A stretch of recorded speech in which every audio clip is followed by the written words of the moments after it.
പ്രിയപ്പെട്ട K C. Venugopal,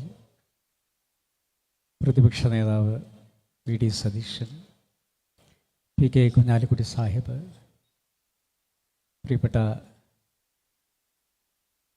KPCC. President, UDF convener, വേദിയിലെ ഐക്യജനാധിപത്യ മുന്നണിയുടെ മറ്റ് സാരഥികളെ, ഐക്യജനാധിപത്യ മുന്നണിയുടെ കർമ്മനിരതരായ പ്രവർത്തകരെ, സുഹൃത്തുക്കളെ, ജൂനിയർ മാൻഡ്രേക്കിൻ്റെ പ്രതിമ ഏത് വീട്ടിൽ കൊണ്ടുവെക്കുന്നുവോ ആ വീട്ടിൽ ദുരന്തവും നാശവും ഉണ്ടാകും എന്നൊരു സിനിമയുണ്ടായിരുന്നു. ശ്രീ പിണറായി വിജയൻ ഇന്ന് കേരളത്തിൻ്റെ ജൂനിയർ മാൻഡ്രേക്കായി മാറിക്കൊണ്ടിരിക്കുകയാണ്. അദ്ദേഹം എവിടെ പോയി എന്ത് പറയുന്നുവോ അവിടെ ദുരന്തം ഉണ്ടാവുക. അദ്ദേഹം പറഞ്ഞു, എല്ലാ കപ്പലുകളും ഇനി നമ്മുടെ പോർട്ടുകളിൽ, പ്രത്യേകിച്ച് വിഴിഞ്ഞം വന്നതോടുകൂടി മനോഹരമായി വന്നടിയും എന്ന് പറഞ്ഞ പിറ്റേ ദിവസം ഒരു കപ്പൽ മുങ്ങിപ്പോയിരിക്കുക. അദ്ദേഹം ദേശീയപാതയിൽ പറഞ്ഞു, ന്യൂയോർക്ക് പോലെ തോന്നുന്നു എനിക്ക് എന്ന്. പിറ്റേ ദിവസം തുർക്കിയിൽ ഭൂകമ്പമുണ്ടായ ഭൂമി പോലെ കൂരിയാട് ദേശീയപാത പൊളിഞ്ഞു വീണിരിക്കുകയാണ്. തള്ളൽ കൂടുന്തോറും റോഡിൻ്റെ വിള്ളൽ കൂടിക്കൊണ്ടേയിരിക്കുക.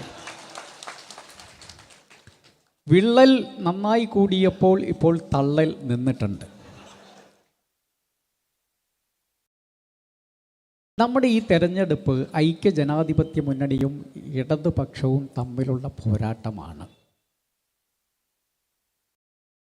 ഈ ധൂർത്ത്, ഈ അഴിമതി, ഈ സ്വജനപക്ഷപാതം ഈ സംസ്ഥാനത്തിനെ തകർത്ത് തരിപ്പണമാക്കിയതിനെതിരെയുള്ള ജനവിധിയാണിത്. കുഞ്ഞാലിക്കുട്ടി സാഹിബ് പറഞ്ഞ പോലെ, പ്രിയപ്പെട്ട മാധ്യമ പ്രവർത്തകരെ, ഇത് ഐക്യജനാധിപത്യ മുന്നണിയാണ്. ഇവിടെ ഞങ്ങൾക്ക് വേറൊന്നും പ്രശ്നമല്ല. പിണറായി വിജയനെ താഴെ ഇറക്കുക എന്ന ഒറ്റ ലക്ഷ്യത്തോടു കൂടി പ്രവർത്തിക്കുന്ന ഒരു മുന്നണിയാണിത്. ജനങ്ങൾക്ക് മോചനം ആവശ്യമാണ്. നമുക്കറിയാം, വന്യമൃഗങ്ങൾ ഈ കൃഷിയിടങ്ങൾ തകർത്ത് തരിപ്പണമാക്കിയിട്ട് കാട്ടാനകൾ വന്ന് ആളുകളെ ചവിട്ടി കൊന്നിട്ട് ആന ഏതാണ് കുഴിയാന ഏതാണ് എന്നറിയാത്തൊരു വനവകുപ്പ് മന്ത്രിയാണ് നമ്മളിപ്പോഴും ഭരിച്ചുകൊണ്ടിരിക്കുന്നത്. അദ്ദേഹം ഈ സംഭവമൊക്കെ അറിഞ്ഞിട്ടുണ്ടോയെന്ന് ഞങ്ങൾക്കറിയില്ല. ഈ രാജ്യത്തെ എങ്ങോട്ട് കൊണ്ടുപോകുന്നു എന്നതിൻ്റെ ഏറ്റവും വലിയ നിദർശനമാണിത്. വെറും റീലുകളിൽ ജീവിക്കാമെന്ന് കരുതി ഇനി ഈ രാജ്യം വീണ്ടും നിങ്ങൾക്ക് അധികാരം തരുമെന്ന് വിശ്വസിക്കേണ്ട.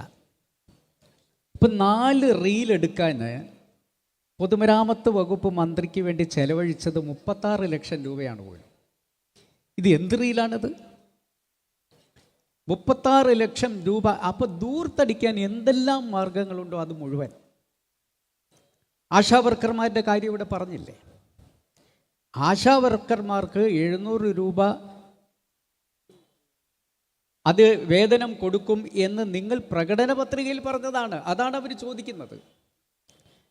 അതിന് അവരെ രാജ്യദ്രോഹികളായി ചിത്രീകരിച്ചുകൊണ്ട് അവഹേളിച്ച്, എന്നിട്ടും അവരുടെ പോരാട്ടം അവർ നിർത്തിയിട്ടില്ല. ആര്യാടൻ ഷൗക്കത്ത് ഇവിടെ ജയിക്കേണ്ട ആവശ്യം ഏറ്റവും കൂടുതൽ ആശാ വർക്കർമാർക്കായിരിക്കും ഉണ്ടാവുക എന്ന് ഞാൻ വിശ്വസിക്കുന്നു. അതുകൊണ്ട് ഇടതുപക്ഷത്ത് ഇതുവരെ നിന്ന ആശാ വർക്കർമാരുടെ വോട്ട് മുഴുവൻ ആര്യാടൻ ഷൗക്കത്തിനുള്ളതാണ്. അംഗൻവാടി വർക്കർമാരുടെയും ഹെൽപ്പർമാരുടെയും വോട്ടുകൾ മുഴുവൻ ആര്യാടൻ ഷൗക്കത്തിനുള്ളതാണ്. കാരണം ഈ ഇടതുപക്ഷത്തെ ഇറക്കാൻ അപ്പുറത്തുള്ള ഒരു സ്ഥാനാർത്ഥിക്കും സാധിക്കില്ല. അത് ആര്യാടൻ ഷൗക്കത്തിനെ സാധിക്കൂ എന്ന് ഉറച്ചു വിശ്വസിക്കുന്ന ബുദ്ധിയുള്ള ഒരു വലിയ സമൂഹം ഇവിടെയുണ്ട്. അതുകൊണ്ട് ഞാൻ ദീർഘിപ്പിക്കുന്നില്ല.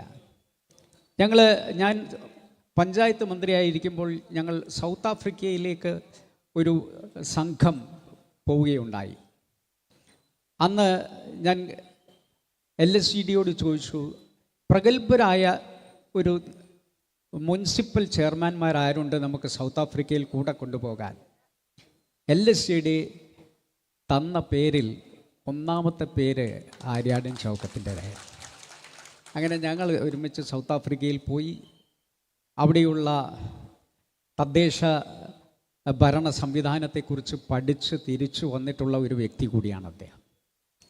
ഞാൻ നിയമസഭയിൽ ബഡ്ജറ്റ് പ്രസംഗത്തിന് തയ്യാറെടുക്കുമ്പോൾ ആദ്യം പോയി അതിനെക്കുറിച്ചുള്ള സംശയങ്ങൾ ദൂരീകരിച്ചിരുന്നത് ആര്യാടൻ മുഹമ്മദ് സാഹിബിൻ്റെ റൂമിൽ ചെന്നുകൊണ്ടാണ്. അത്രയും ആഴത്തിൽ വിവരമുണ്ടായിരുന്ന ഒരു നേതാവിൻ്റെ പ്രിയപ്പെട്ട പുത്രനാണ് ഇവിടെ മത്സരിക്കുന്ന ആര്യാടൻ ഷൗക്കത്ത്. പാലക്കാട് പറഞ്ഞ പോലെ തുടക്കത്തിൽ എന്തൊക്കെ പ്രശ്നങ്ങളായിരുന്നു. അവസാനം സ്ഥാനാർത്ഥി ഇല്ലാഞ്ഞിട്ട് നമ്മുടെ ഭാഗത്തു നിന്നുള്ള ഒരാളെ കൊണ്ടുപോയി മത്സരിപ്പിച്ച് ജയിക്കാമെന്ന് കരുതിയിട്ട് അവർക്ക് വീട്ടിൽ പോയിരിക്കേണ്ട അവസ്ഥയുണ്ടായില്ലേ? വടകരയിൽ നിങ്ങൾ ശൈലജ ടീച്ചറെ കൊണ്ടുവന്നിട്ട്, ഈ രാജ്യത്തെ ഏറ്റവും വലിയ ടീച്ചർ അമ്മയായി നിങ്ങൾ കൊണ്ടുവന്നിട്ട് അവരെ തിരിച്ചയച്ച് ഷാഫി പറമ്പിൽ ഇവിടെ വന്നിരിക്കുന്നുണ്ട്. പാലക്കാട് നിങ്ങൾ ശ്രമിച്ച ശ്രമത്തിൻ്റെ ഭാഗമായിട്ടുള്ള രാഹുൽ മാങ്കൂട്ടവും ഈ വേദിയിലെത്തിയിട്ടുണ്ട്.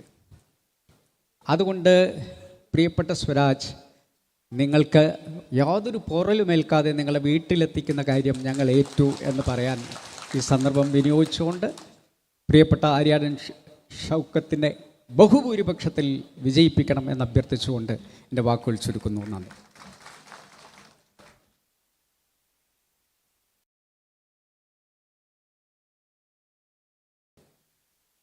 UDFിൻ്റെ മുൻ കൺവീനർ ബഹുമാന്യനായ MM ഹസൻ സാർ സംസാരിക്കും.